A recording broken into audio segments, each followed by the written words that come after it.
मामियं चलिता विलोक्य वृतं वधूनिचयेन सापराधतया मयापि न निबाधिताति भयेन हरि हरि हतादरतया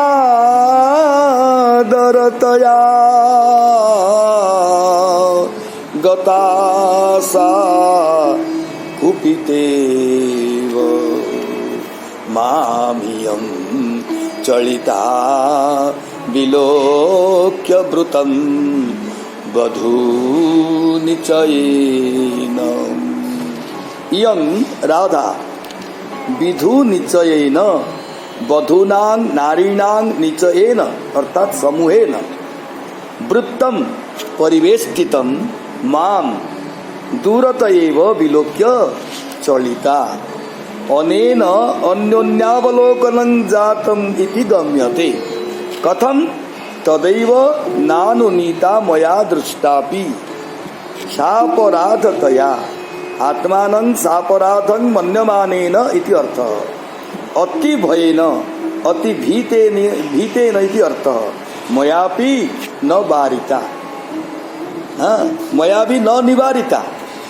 हरि हरि खेद सूचकं अव्ययं हा कष्टम। हरि हरि माने यहाँ पे हा कष्टम।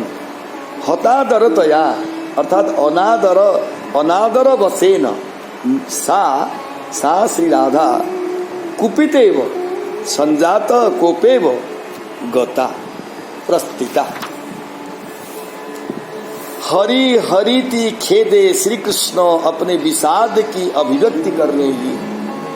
हाय बड़े कष्ट की बात है कि प्रभूत गुण संपन्ना श्री राधा मुझे ब्रज सुंदरी समूह से घिरा हुआ देखकर अपने को अनादृत एवं उपेक्षित समझकर यहाँ से दूर चली गई।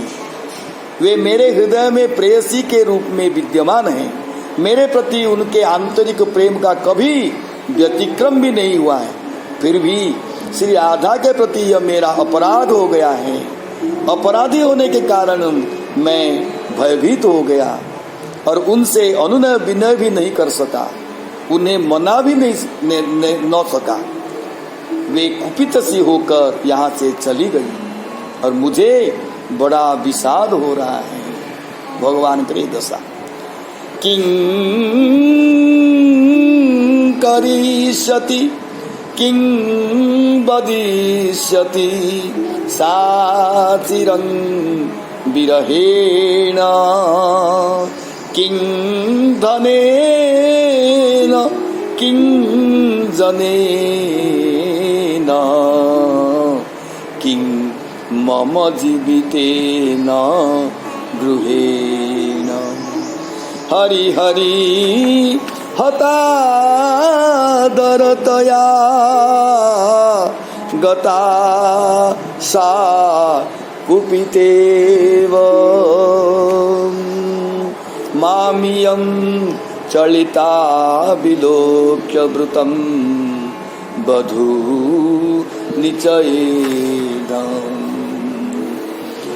सा चिरं विरहेण अर्थात दीर्घेण मद विच्छेदेन कामावस्थां प्राप्य किं करिष्यति किमुपायं विधास्यति सखीं प्रति किं वदिष्यति इत्यहं न जाने तया विना मम धनेन अर्थात गोधनेन किं किं माने किं प्रयोजनम जनेन ब्रजजनेन किं प्रयोजनम तया विना मम धनेन किं प्रयोजनं जनेन किं प्रयोजनं गृहेण गृहावस्थानेन किं प्रयोजनं किं बहुना जीवितेन वा किं जीवितेन वा किं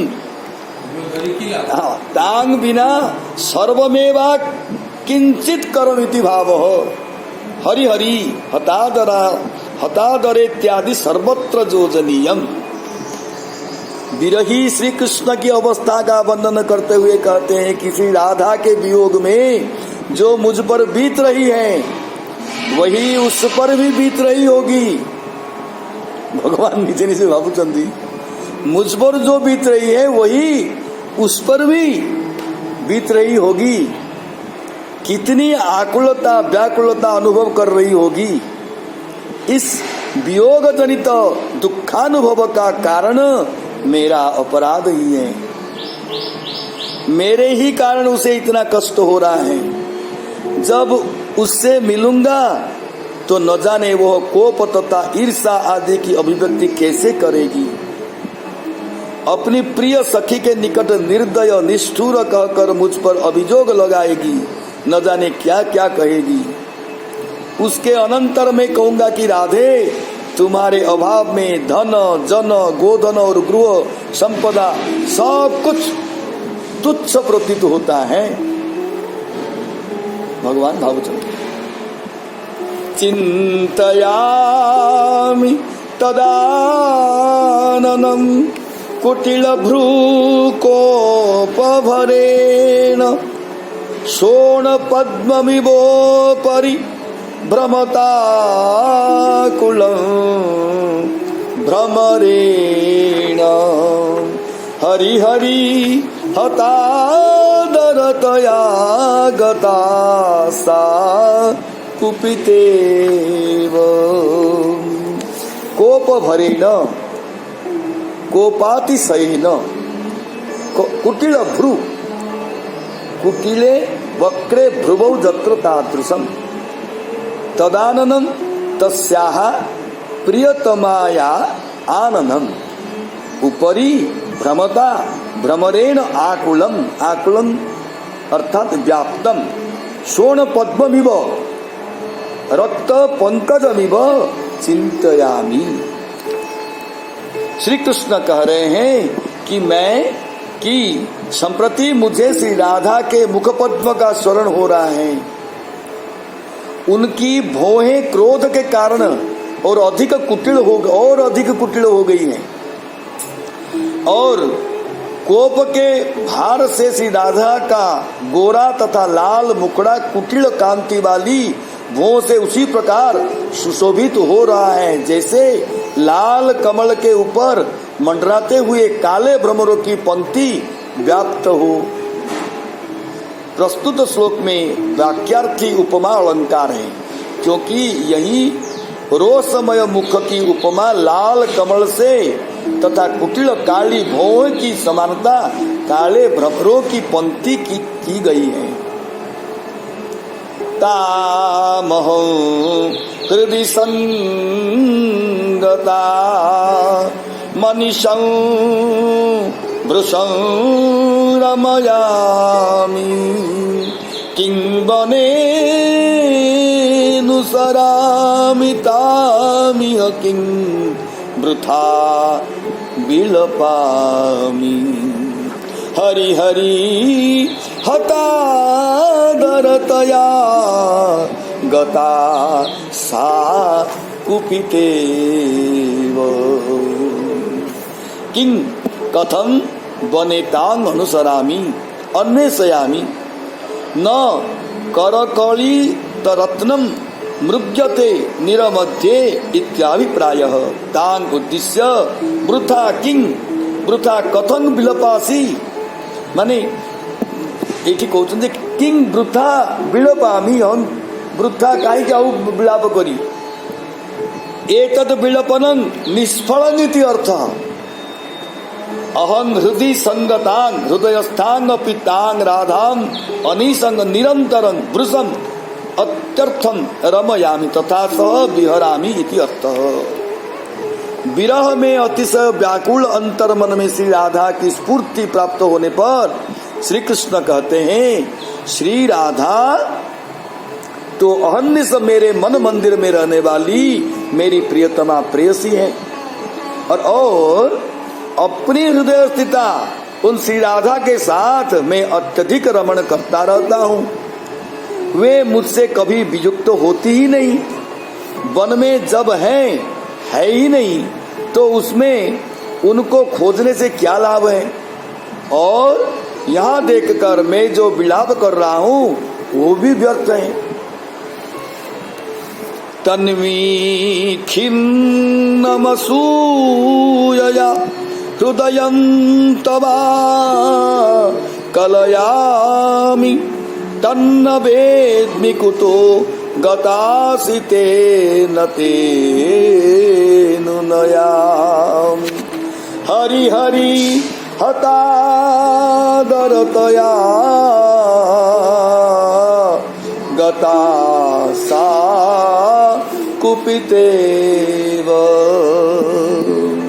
हे तन्वी हे कृशांगी, तव हृदयं चेतः असूयया तदुत्कर्ष ज्ञानारोग्यमरूपे गुणे दोषारोपण रूपया ईर्ष्या खिन्नं नितरां व्यथितं आकलयामि संभावयामि तत् तस्मात् कुतः कुत्र गतासि इति न वेद्मि न जानामि।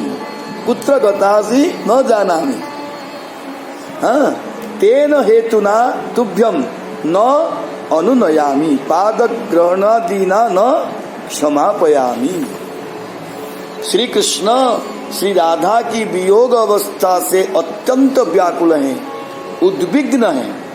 वे अपने समक्ष ही विद्यमान श्री राधा को मानकर स्फूर्ति के उद्गमित होने पर श्री राधा को तन्वी पद से संबोधित करने लगे।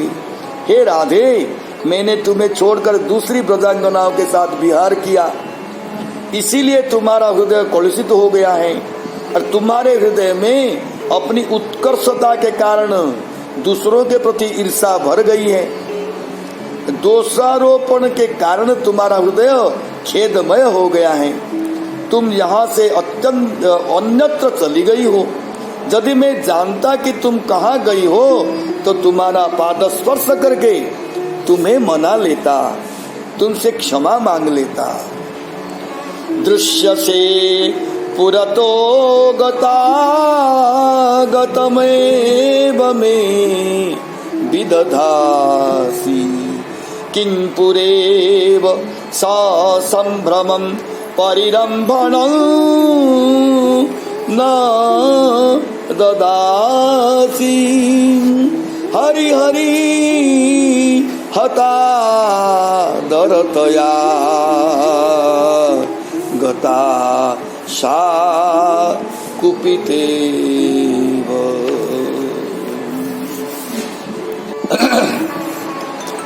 दृश्यसे पुरतो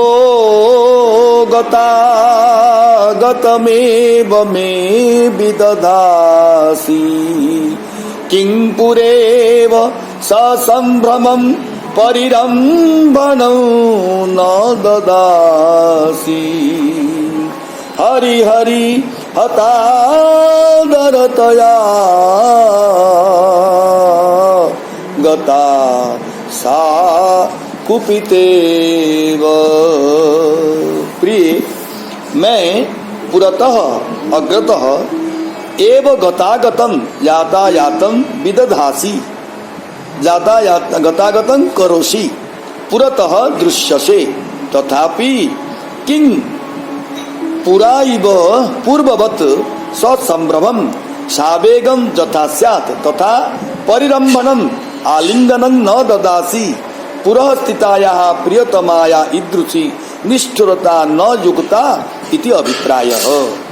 हे प्रिय, हे कृशांगी, अपने सामने मैं तुमको यातायात करता हुआ देख रहा हूँ।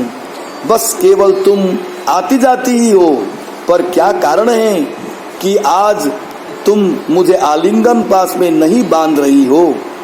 तुम इतनी निष्ठुर क्यों बन गई हो?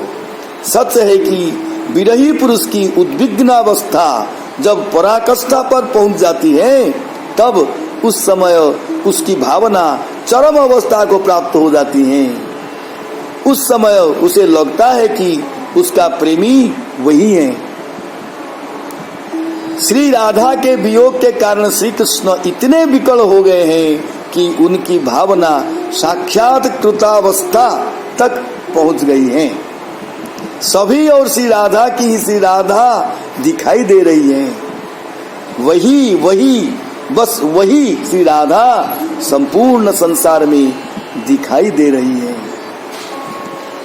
क्षम्यताम परम कदापि तवेदृशं न करोमि।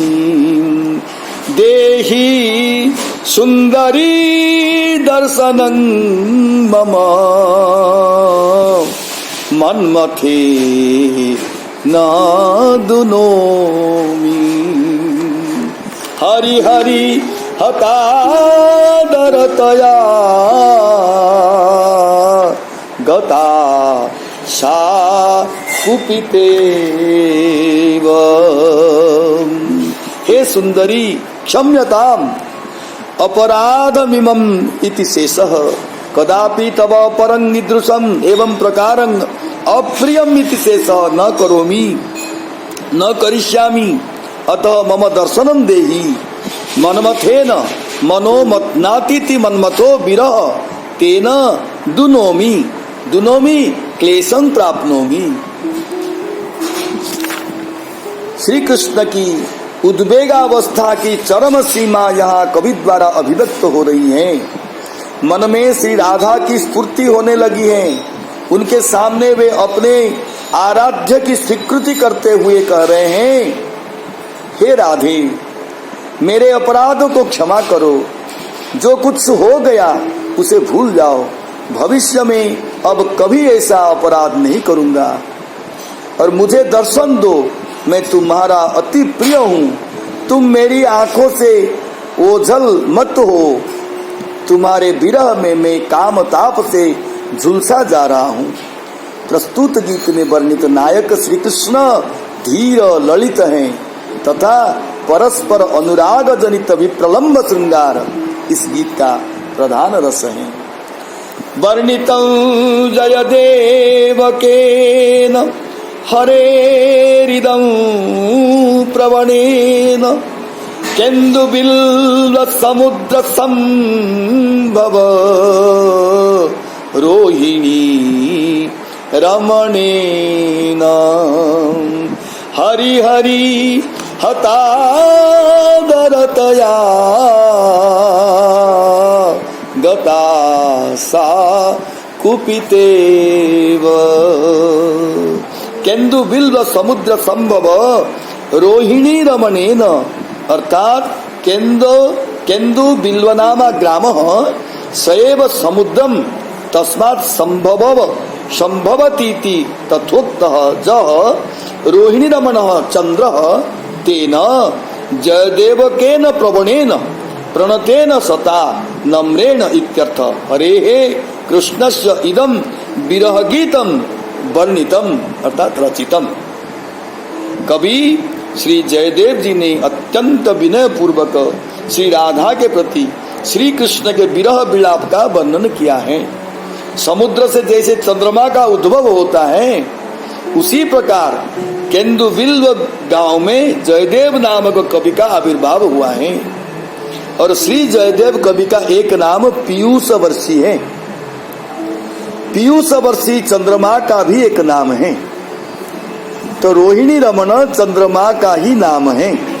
चंद्रमा से जैसे सभी लोग आनंदित होते हैं उसी प्रकार इस गीति काव्य से भी सभी लोग आनंदित होंगे।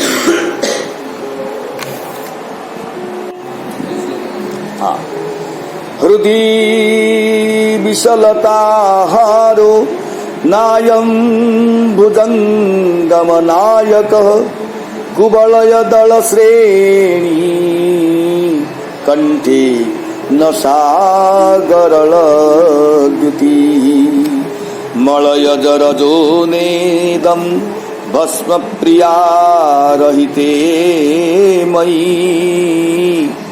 प्रहर न हर भ्रांत्यानंग क्रुधा की मुधावसी।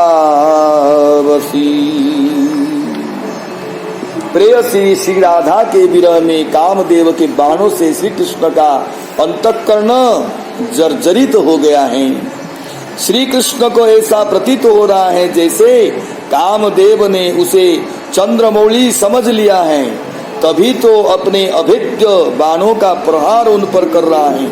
विह्वल होकर श्री कृष्ण कहते हैं, हे अनंग, देखो महादेव सर्वदा अपनी प्रियतमा पार्वती के साथ अर्धांग में मिलित होकर कैसे सुख से विराजमान है, परंतु प्राणाधिका श्री राधिका के साथ मेरा मिलन तो बहुत दूर की बात है। वह कहाँ है यह भी मुझे पता नहीं है। मनमत्थ संताप से पीड़ित श्री कृष्ण को श्री राधा की स्फूर्ति हो रही है, अतः वे साक्षात रूप में कह रहे हैं, हे अनंग, तुम क्यों व्यर्थ ही क्रोध करके मुझे शंकर समझकर बार बार मेरे ऊपर आघात करने के लिए दौड़ रहे हो। तुम्हें जो यह सांप की तरह कमल लाल के सूतों की माला दिखती है, वो तो मृणाल दंड का हार है। मेरे गले में जो नील कमल की पंक्ति है, उसे तुम शंकर के गले में विष की नील कांति मान रही हो। मेरे शरीर पर जो यह देख रहे हो वो भस्म नहीं है, वो तो प्रियतमा के वियोग जनित संताप को दूर करने के लिए मलयज चंदन का लेप लगाया है, जो सुखकर भस्म में परिणत हो गया है। मैं तो जो सुख कर भस्म में परिणत हो गया है। मैं तो प्रिया के बिना वैसे ही निष्प्राण हो रहा हूँ, क्यों मेरे ऊपर प्रहार कर रहे हो। प्रस्तुत श्लोक में हरिणी छंद, अपहृति अलंकार तथा विप्रलंब श्रृंगार चित्रित हैं।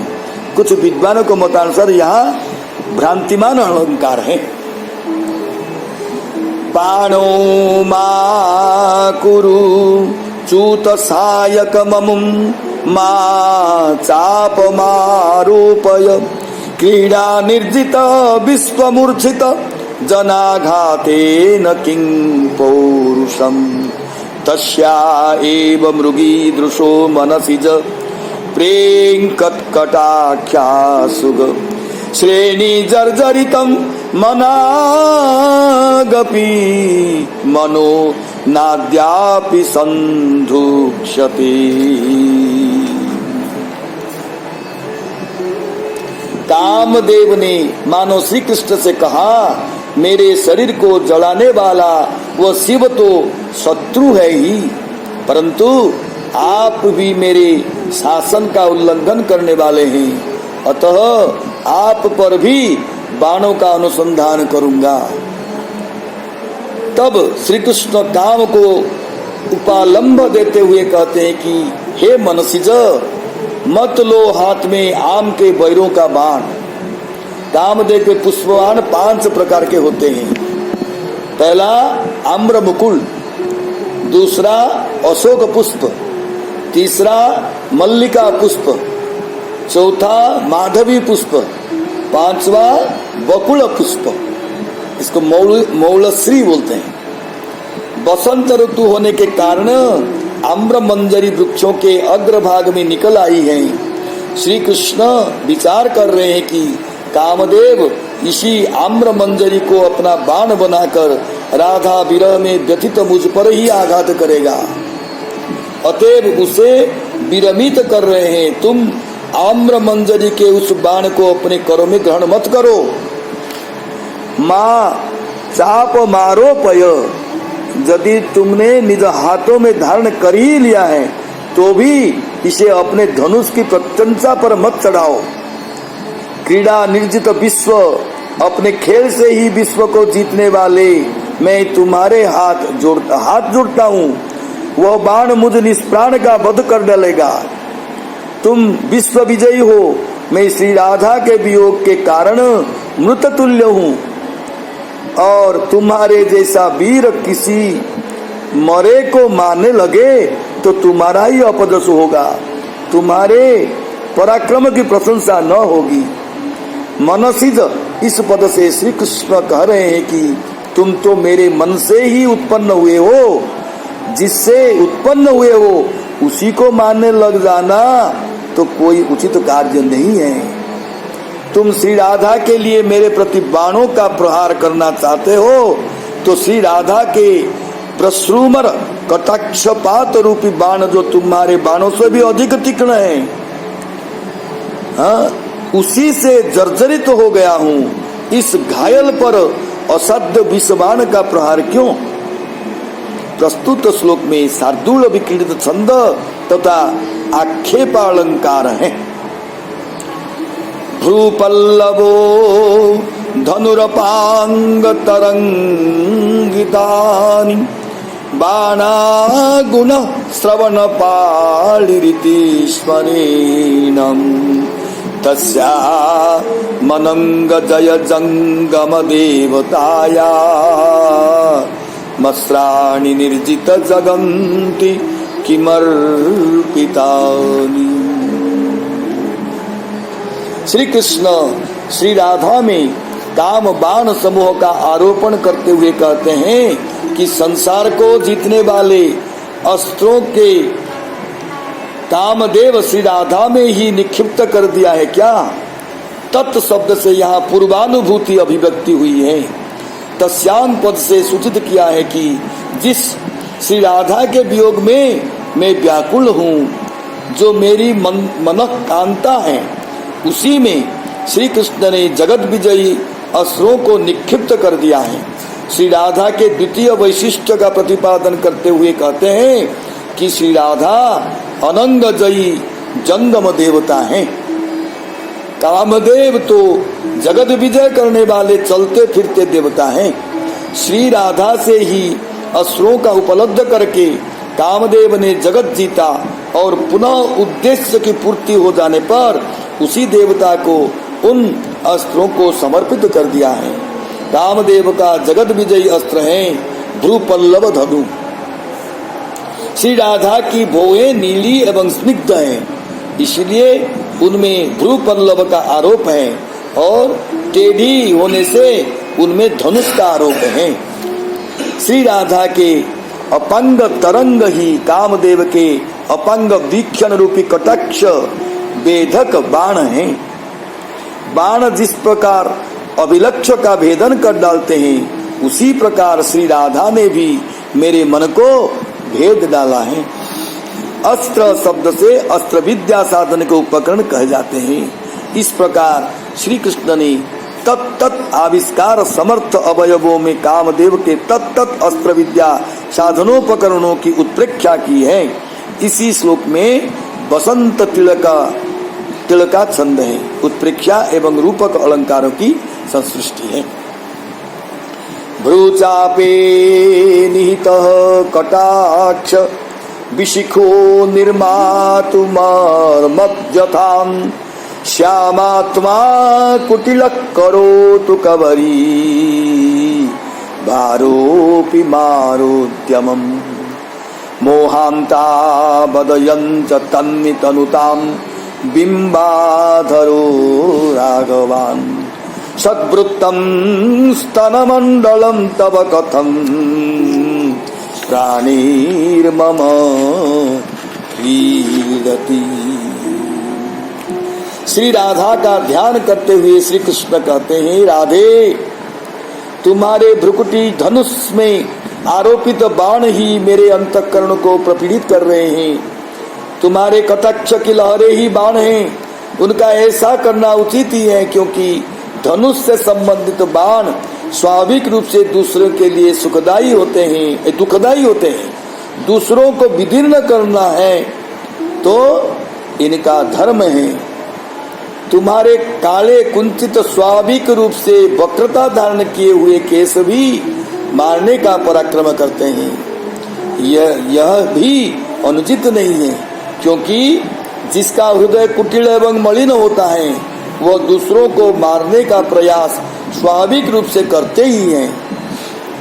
हे कृष्णांगी राधे, बिंब फल सदृश तुम्हारा यह रक्तिम अधर मुझे मूर्छित कर रहा है। उसमें भी कोई अनौचित्य नहीं है, क्योंकि जो रागी होता है वह अनुराग में क्यों नहीं करता? दूसरे को मोहित करने का काम स्वाभाविक रूप से करता है। किंतु यह अवश्य ही अनुचित लगता है कि तुम्हारा सुवर्तुल स्तन जुगल क्रीड़ा के छल से मेरे प्राणों को हरण करने की चेष्टा क्यों कर रहा है? सज्जनों का ऐसा आचरण तो अस्वाभाविक ही है। जो सद्वृत्त होता है वो दूसरे का प्राणों के साथ खिलवाड़ नहीं करता। प्रस्तुत श्लोक में शार्दूल विकृत छंद तथा विरोधालंकार हैं। तानि स्पर्श सुखानि ते तरला स्निग्धा दृशोर्विभ्रमा अस्तद्वक्त्राम्बुज सौरभं सतसुधा सन्धि गिरां वक्रिमां सा बिम्बाधर माधुरीति विषया संगेऽपि चेन् मानसं तस्यां लग्न समाधि हन्त विरह व्याधिः कथं वर्धते।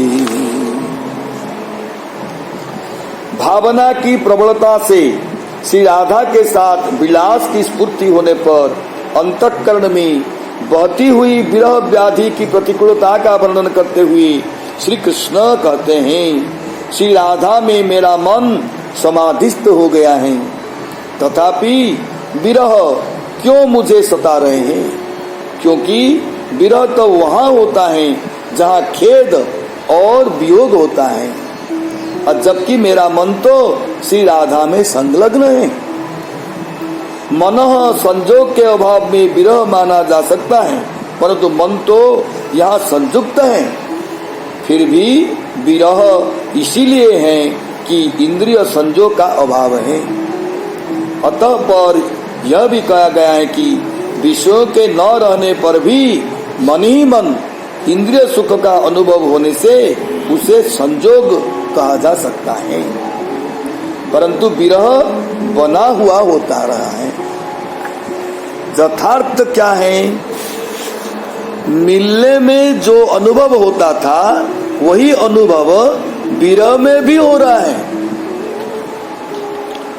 मिलने में जो अनुभव होता था वही अनुभव विरह में भी हो रहा है, और त्वचा से श्री राधा के स्पर्श जनित पूर्वानुभूत सुखों को ही अनुभव कर रहा हूँ।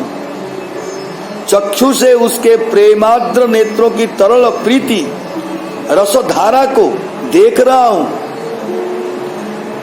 नासिका से श्री राधिका के मुख कमल के पूर्वानुभूत सौगंध का आघ्राण कर रहा हूँ, और समाधि में प्रत्यक्ष माना श्री राधा की वाणी की अमृत श्राविणी वक्रिमा का श्रवणास्वादन कर रहा हूँ।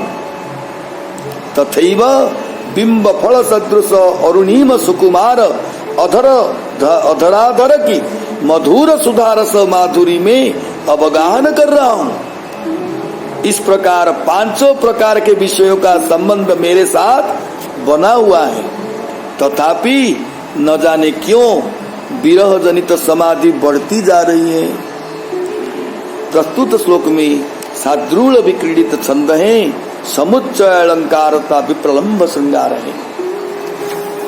तिर्यक कंठ बिलोल मौली तरलोतं सस्य वंशोच्चरद गीति स्थान कृतावधान ललना लक्ष्यैर्न संलक्षिता सम्मुग्धं मधुसूदनस्य मधुरे राधा मुखेन्दौ सुधा सारे कंदलिता चिरं ददतु बह क्षेमं कटाक्षोर्मयः क्षेमं कटाक्षोर्मयः।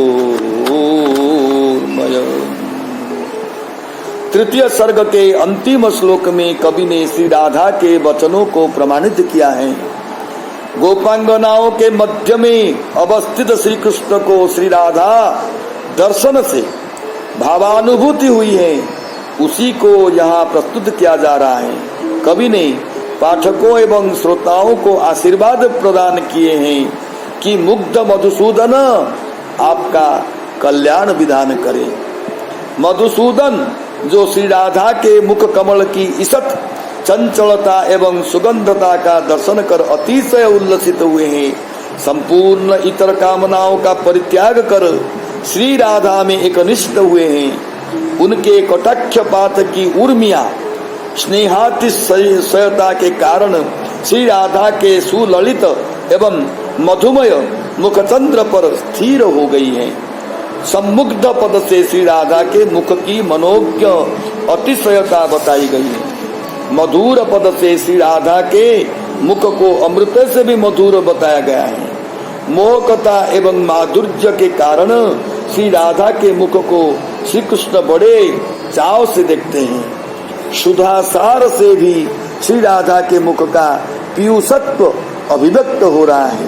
श्री कृष्ण को आह्लादित करने के कारण श्री राधा में विभुत्व का आरोप किया गया है। स्थिर दृष्टि से श्री कृष्ण का श्री राधा के मुख को देख रहे थे, परंतु श्री कृष्ण की इस क्रिया को वहां उपस्थित गोपियां देख न सकी।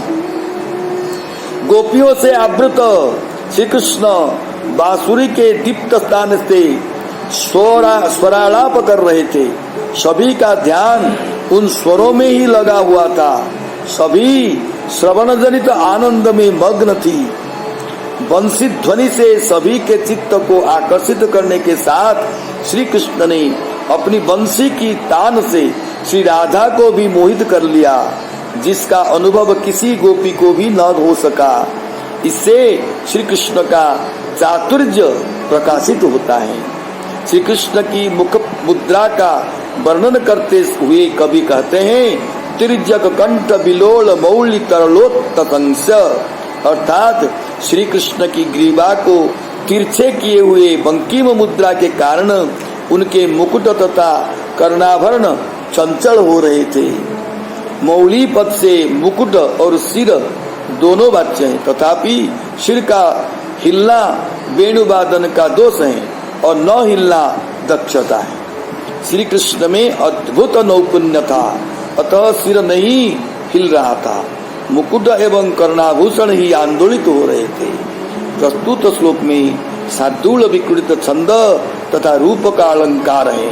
इस प्रकार गीत गोविंद महाकाव्य में मुग्ध मधुसूदन नामक तृतीय सर्ग की बाल बोधनी व्याख्या पूर्ण हुई। श्री हरि शरणम। अनुभव हाँ हेले भी से विरहता रोची तो एटा कौन अवस्था बाबा अनुभूति होती करे कहूँ हेले भी अनुभूति विरह अनुभूति विरह विरह अनुभूति अनुभूति विरह विच्छेद मिलन मिलन विच्छेद दीटा भोग इटाऊ का मदनाक्ष महाभाव कहते मदनाक्ष महाभाव या कोई कहते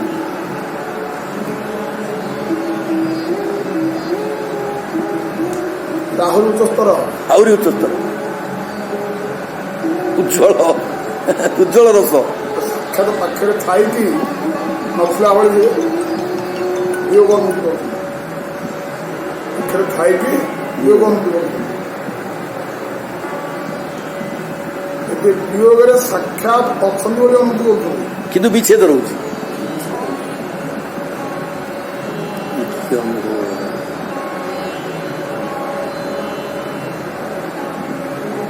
एगुड़िक बास अनुभूति गुड़ाक बहुत जटिल और अनुभूति गुड़ाक बहुत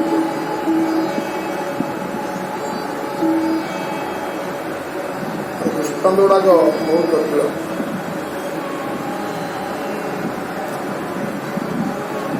चिंता करवा व्यक्ति शुणा व्यक्ति चारोटी दोष नथार जो देखिले अभी जो देखिले प्रमाद भ्रम भ्रम प्रमाद आ विप्रलिप्सा आ तापरे करुणा पाठ ये चारिटा तो दोष नथिबा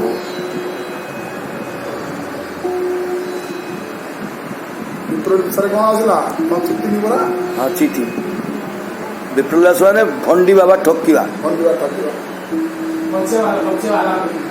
ବଞ୍ଚନା ବଞ୍ଚନା ହଁ ମାନେ ଚାରୋଟିଯାକ ଦୋଷ ନଥିଲେ ଖାଣ୍ଟି ସତ୍ୟ ଘଟଣା ହିଁ କହିବାକୁ ପଡେ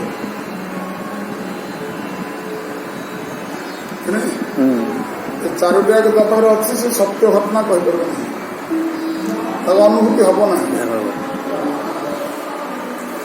ଅନୁଭୂତି ହବ ନାହିଁ ସତ୍ୟ ଘଟଣା ସେ କହିପାରିବ ନାହିଁ ସତ୍ୟକୁ ଦେଖିପାରିବ ନାହିଁ ଏବେ ଏଇ ସତ୍ୟ ଘଟଣା ଯେ କହିବାକୁ ଯିବ ଚାରୋଟି ଦୋଷରୁ ମୁକ୍ତ ହେଇଯିବ ସେ କହିବ ତାଠି ଭ୍ରମ ନାହିଁ ତାଠି ପ୍ରମାଦ ନାହିଁ ତାଠି ବିପ୍ରଲିପ୍ସା ନାହିଁ ତାଠି କରୁଣା ପାଠ ନାହିଁ ଭଗବାନ ନାହିଁ ଈର୍ଷା ତାଠି ନାହିଁ ସତ୍ୟକୁ ଆମେ ଯାଇ କହିଲେ ମା ଏୟା କହିଲା ବୋଲି ଗୁରୁଙ୍କୁ କହିଲେ କ'ଣ ବାପା ମା ସବୁ ଠିକଣା ଧରିକି ଆସିବୁ ନା ଧରିକି ଆସିବୁ କ'ଣ ତୁ ବାପ ନା ବାପ ନା ହଉଛି ମୋ ବାପ କିଏ ସେ ମା କହିଲା ବେଳେ ସେମିତି କିଛି ଠିକଣା ନାହିଁ କିଏ ଜଣେ ବାପ ଅଛି ତୋର କିନ୍ତୁ କିଏ ସେ କେଜାଣି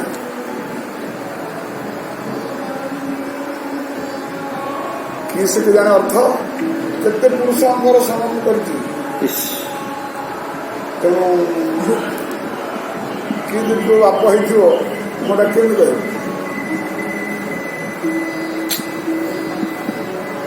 ଏ ଚାରୋଟି ଆଗରୁ ମୁକ୍ତ ସେ କହିବ ନା ନହେଲେ କହିପାରିବନି ଏ ସତ୍ୟ କିଏ କହିପାରିବ ଏ ସତ୍ୟ କହିପାରିବନି ନା ସତ୍ୟ ନା ଏ ସତ୍ୟ କଥା କହୁଛି ନାଇଁ ସତ୍ୟ କହୁଛନ୍ତି ଏ ସତ୍ୟ କଥା ଯିଏ କହିବ ଚାରୋଟି ଯାକ ଦୋଷ ତାର ନଥିଲେ ସେ କହିବ ନା ତାହେଲେ ତୁ ନିଶ୍ଚିତ ବ୍ରାହ୍ମଣ ଜାଣିଦେଲେ ଯିଏ ସତ୍ୟ କହିଲା ସେ ନିଶ୍ଚିତ ବ୍ରାହ୍ମଣ ସେ ବ୍ରାହ୍ମଣ ଆଉ ସିଏ ତ ନିଶ୍ଚିତ ଯୋଗ୍ୟ ହେଇଗଲା ଆଉ ଶକ୍ତି ହଉ ତ ମା ଶକ୍ତି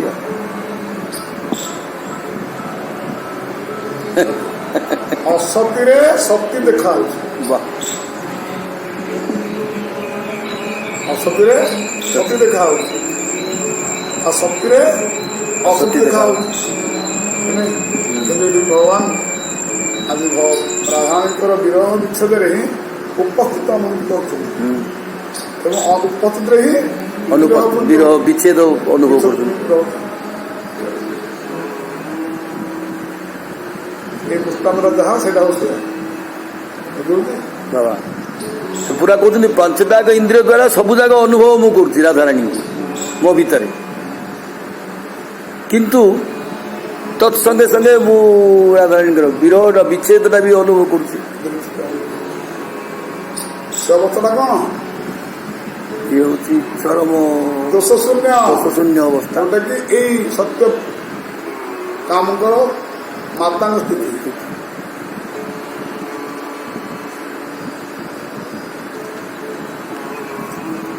ଅଛି ତାର ତାକତ ଅଛି ଏ କଥା ବୁଝିବାକୁ ବୁଝିବାକୁ ଅଛି ସତ୍ୟ କହୁଛି ସତ୍ୟ କହିପାରିବ ତୁ ବୁଝିଲୁ ସତ୍ୟ କହିପାରିବୁ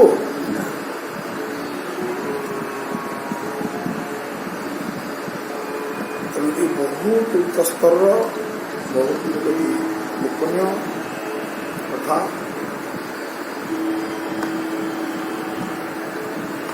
ଏଇ ଚିତ୍ରରେ ହିଁ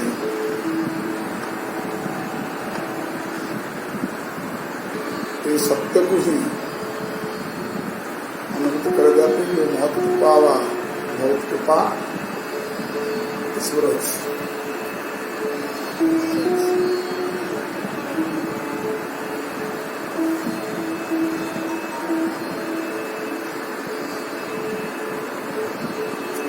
करके हमको चाहे तो दोषों हमको मुक्त नहीं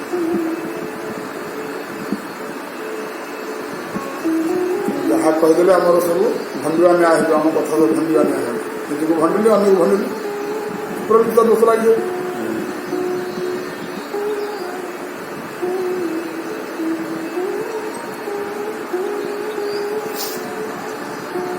ଏଇଭଳି ରାଧାକୃଷ୍ଣଙ୍କର ପ୍ରେମ ଜାଗାରେ ଅପରାଧ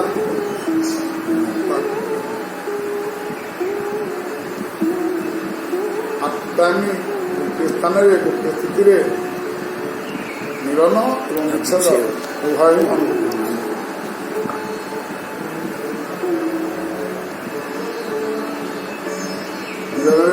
ମିଳନର ବିଚ୍ଛେଦ ଏନା ହେଉଛି ମାଦା ଲକ୍ଷ୍ୟ।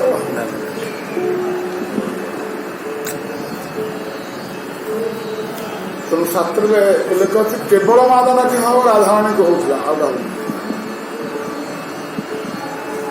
ଆଗକୁ ସତୀ ପଡ଼ିଥିଲା ତା ନାଁ ଆସୁନି ମାଦାନକ ଭାବ ଉପରେ କେବଳ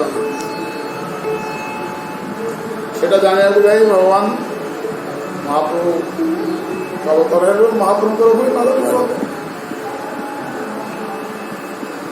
ବହୁ ଜାଗାରେ ରାଧାରାଣୀ ଗୁରୁ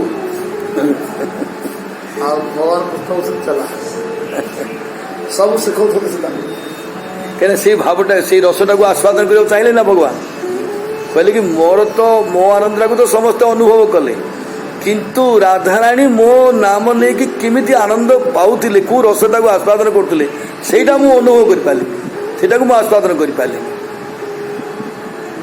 ରାଧାରାଣୀ ଯେଉଁ ବୃତ୍ତ କଥା ଏକ ସଖୀ କହୁଛନ୍ତି ସେଠି ଏଠି ଭଗବାନ ଶ୍ରୀକୃଷ୍ଣଙ୍କୁ ସଖାଉ ତ କହୁନା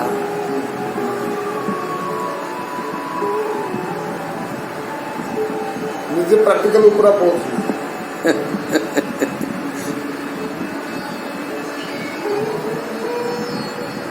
ସେ ସ୍ତରରେ ଯେଉଁ ହୃଦୟର ଯେଉଁ ସ୍ପନ୍ଦନ ଅନୁଭବ କୀଟାଣୁ ଯାହାକୁ ଲାଗିବ ସେ ଜାଣିବ।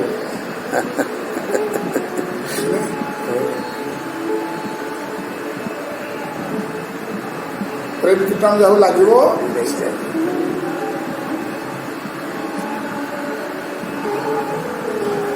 ସେମିତିଆ ପରିସ୍ଥିତି ଯେଉଁମାନେ ସବୁ ପଢ଼ନ୍ତି ସେମାନେ ସବୁ ଅନୁଭୂତି କରନ୍ତି କିଛି କହିପାରିବି ଧୀରେ ଧୀରେ ଧୀରେ ଧୀରେ ଧୀରେ ଦଗ୍ଧ ହେଇକି ବଡ଼ କଷ୍ଟ ପାଆନ୍ତି।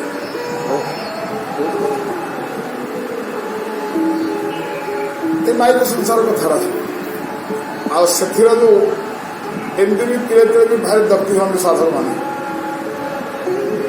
ଯେଉଁ ସାଧୁକୁ ଲାଗିଗଲା କୀଟାଣୁ ମାଇକ ଯେମିତି ଲାଗିଗଲେ ଯଦି ଦଗ୍ଧୀଭୂତ ସେମିତି ସେଟା ଲାଗିଗଲେ ସାଧୁକୁ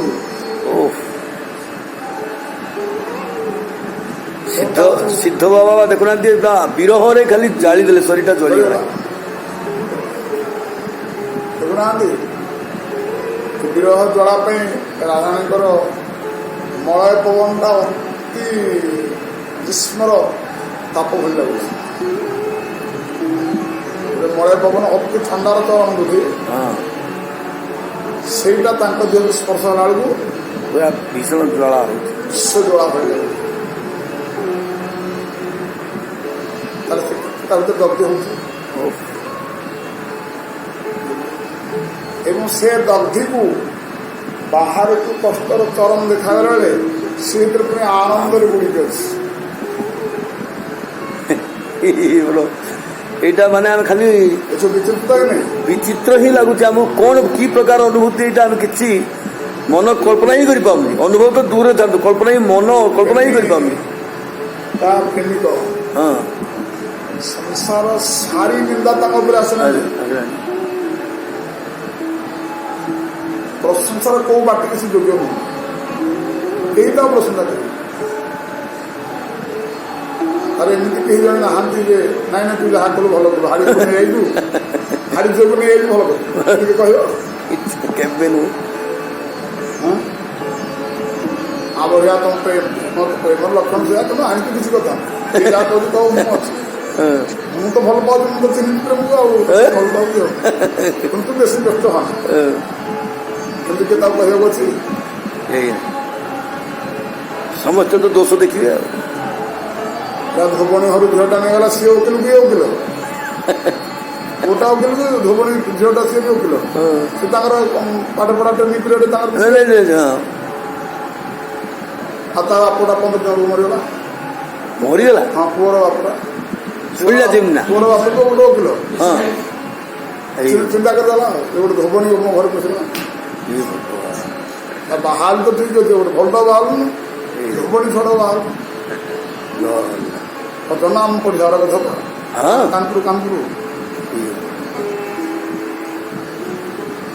ସତ୍ୟ ଘଟଣା ସେଟା ଓକିଲ ପୁଣି ଆ ଏରିଆର ଫାର୍ଷ୍ଟ କ୍ଲାସ କଲେ ସେ ଆମ କାନପୁରରୁ डिग्री से तो तार माने कौन है संभावित अकीर्ति मरणात अतिरिच्यते प्रतिष्ठावंत लोकर जदि अपमान हो गला लगिगला मृत्यु बढ़ी सी जंत्रणा तार मरीगला तो कम पड़ेगा आहरी कष्ट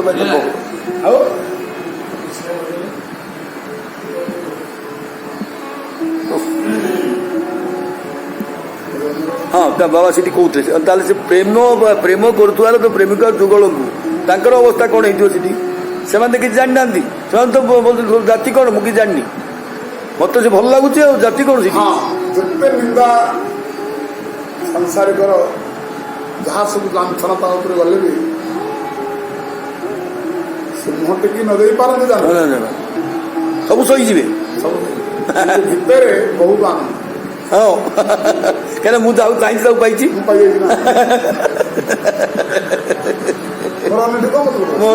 कौन बहुत कह है मोर अपमान हो ठीक अच्छी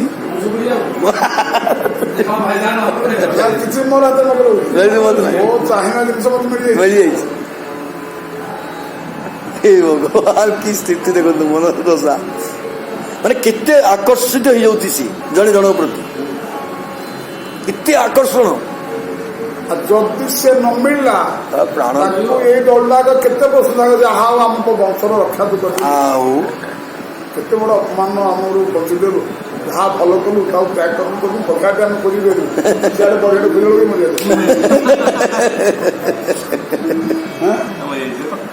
ये प्रेमर केमिति माने संपर्क जाक देखो केमिति मरीज प्राण देदेव जन जन प्राण देदेव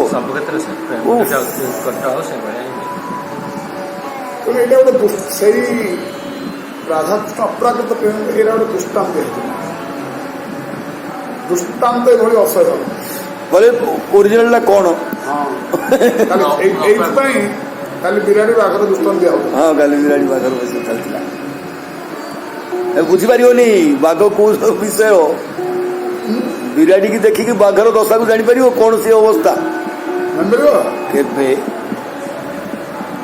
सारी लक्षण देखा कि नहीं बिराड़ी से अपराकृत प्रेम सारी लक्षण देखा ना नहीं हाँ देखा देखा किंतु हेले भी जमी बाघ अलग बाघ तो हकी जापर से अपराकृत प्रेम अलग ता हकी जापर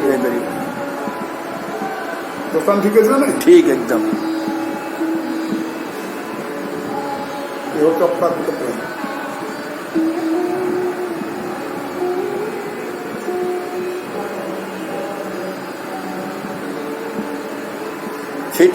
से अनुभूति योग्य न होगा पर्यंत किछि किछि लेस मात्र भी माने अनुमान कर परिबनी कौन दिन काली काली पड़ला बाबा भगवान पाखे माया नहीं आम तो जोग माया आज आम तो जीव द्वारा सृष्टि है माया जोग माया कौन जोग माया ना ये अपराकृत प्रेम को से माया पहुंचे से गुरु जोग माया अपनी गुरु से अपराकृत प्रेम को नहीं पहुंचे आम जो मायार बर्तन धनी पिंड होती प्राकृत हम जो माया पहुंचे किसे महामाया निज निज निज निज निज द्वारा क्रिएटेड से भोग भोग भोगी सुख पाइबी तार स्वरूप हूँ पर्सनालीटी पर्सनालीटी से गुरु बाहर गले ये पर्सनालीटी एठिकार मायार गुरु होती पर्सनालीटी ये हूँ गुरु पर्सनालीटी तुम आदर करना से तुम पहुंचे देव नहीं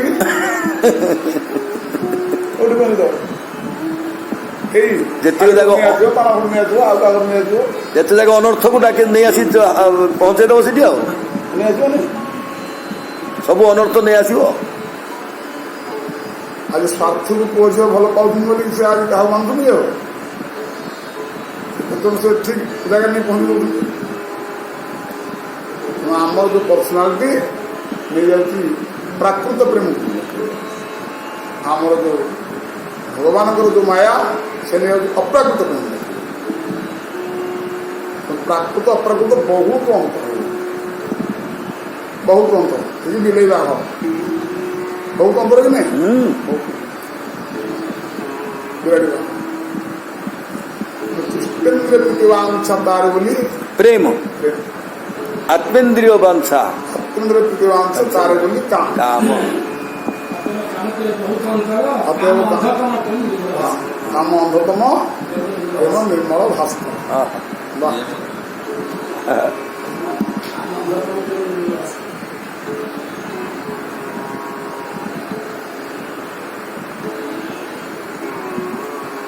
ଇଏ ହେଉଛି ବୀଜ, ଇଏ ହେଉଛି ଗୋପନୀୟ, ଅତ୍ୟନ୍ତ ଗୋପନୀୟ, ଅତ୍ୟନ୍ତ ବୀଜ ଆଉ ଅତ୍ୟନ୍ତ ଜାଣିବା ଆବଶ୍ୟକ। ଗୁହ୍ୟାତି ଗୁହ୍ୟ ହେଇଥିଲେ ବି ହଁ ଏ ଜାଣିବା ପାଇଁ ଦରକାର। ଏଇଟା ଜାଣିବା, ଏଇଟା ହିଁ ଜାଣିବା ଦରକାର ଜୀବନରେ ଧ୍ୟେୟ। এই হল পরম ধর্ম। পরম ধর্ম, সেই পরম ধর্ম সবই পুংসাম পাই, সবই পুংসাম পরম ধর্ম যত ভক্তি অধোক্ষদে।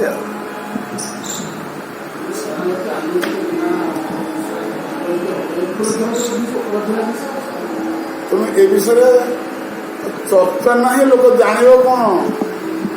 ସତତା ନାହିଁ, ଜାଣିବ ବରଂ ଏ ଚର୍ଚ୍ଚା ଯେମିତି ଜୟଦେବଙ୍କର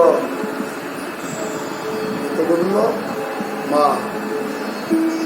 ବିଦଗ୍ଧ ଚିନ୍ତାମଣିଙ୍କର ସାମନ୍ତ ସିଂହାର